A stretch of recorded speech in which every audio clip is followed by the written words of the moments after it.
আমাদের মাননীয় তার নেতৃত্বে প্রথমবার এই তারকেশ্বরের পুণ্যভূমিতে পশ্চিমবঙ্গ দিবস পালন হলো। কারণ সেটা শ্যামাপ্রসাদ মুখার্জি পশ্চিম বাংলাকে ভারতবর্ষের সঙ্গে ধরে রাখার জন্য প্রথম যে লড়াই এবং সংঘর্ষ শুরু করেছিলেন, তার সম্মেলন প্রথম এই বাবা ভোলেনাথের যে পবিত্র ভূমি সেখানেই শুরু করেছিলেন। এখানেই সম্মেলন প্রথম হয়েছিল।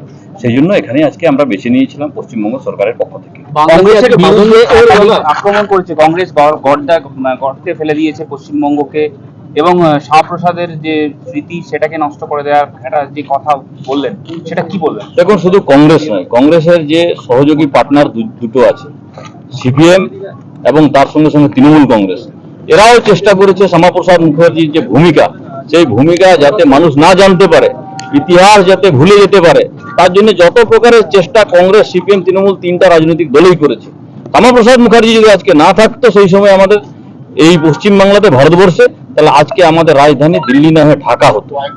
এই যে এত বড় একটা লড়াই, সেই লড়াইয়ের যে কথা, সেটা এতদিন ধরে যে সরকার এসছে পশ্চিমবাংলাতে, তারা সবাই সেটাকে তুলে না ধরার জন্য যত প্রকার চেষ্টা সেটা করে গেছে।